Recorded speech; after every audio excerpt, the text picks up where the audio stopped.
প্রিয় আমার ফেসবুকের ভাই বন্ধুরা, আজকে আবার নতুন একটা জিনিস আপডেট লইয়া আইছি। আপনারা স্কিপ করে যাইবা না, ভিডিওটা পুরো দেখবা। গতকালকে আমরা মণিপুর বহুত বড় ধরনের একটা মারাত্মক একটা ঘটনা হয়েছে। এই ঘটনাটা আমরা সবে দেখিয়া সব দুঃখিত। আমরা মণিপুর গতকালকে রাজ্যপাল চেঞ্জ করা হয়েছে। চেঞ্জ করার সঙ্গে সঙ্গেও সামান্য সময়ের মধ্যে মণিপুর পুরা উত্তপ্ত পরিস্থিতি হয়ে গেছে। গিয়ে কাংকপি জিলাত হইলে গিয়ে আমরা একজন নতুন এসপির উপরে অনেক হামলা চালানো হয়েছে। এটা হয়েছে গিয়ে কাংকপি জেলার মনোজ প্রভাকর নামে একজন এসপি।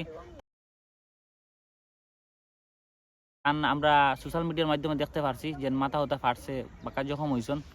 ওইলে আমরা বাঙালি বাইন বাঁকা কজন যাওয়াত আসলা, গাড়ি লিয়ে যাওয়াত আসলা, তখন গিয়ে তারারও একটা হয়েছে, ক্ষতি হয়েছে। ওইলে কিন্তু এমন বড় ধরনের হয়েছে না, তারাও এই টাইমে মানে ঝামেলা যখন লাগছে এই টাইমে গিয়ে তারা গাড়ি লিয়ে ঢুকি গেছিলা, তখন গিয়ে তারা সেফটি করা হয়ে গেছে। গিয়ে আমরা আসাম রাইফেল বাইনতে করছেন, অনেক ছোটো গাড়িওয়ালা বাইনতেও করছেন।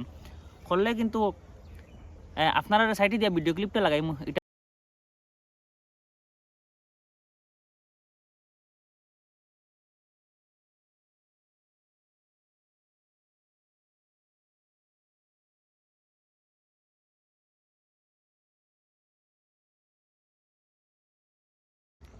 এরপরে আরেকটা জিনিস ভিডিও আপনারা নিশ্চয়ই দেখতে পারছেন, কাংকপি ডিসি অফিসেও অনেক হামলা চালানি হয়েছে। আমরা বাইনতে আমার বাঙালি বাইন আসলা, তার কাছ থেকে আমি খবর লইছি যে এই কারণে ডিসি অফিসে অনেক হামলা চালানি হয়েছে।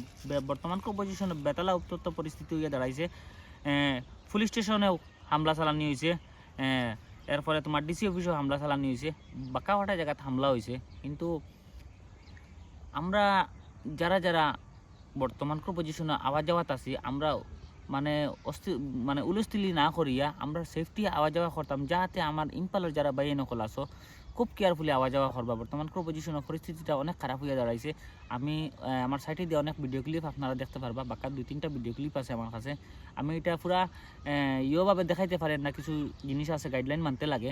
কেউর সব পার্সোনালি কিছু লাগে ভিডিও টাইম বা কেউর দেখতে লাগে, তাহলে আমার কমেন্ট করবা। আমি আপনারা আমার হোয়াটসঅ্যাপ নম্বর আপনারা যদি কমেন্ট করেন বা তো আমার ফেসবুকে কমেন্ট করলে আমি আপনার পার্সোনালি এটা দিয়ে দিই। আজকের লাগে এই কেন ইতি সব ভালো থাকো, সুস্থ থাকো, ধন্যবাদ।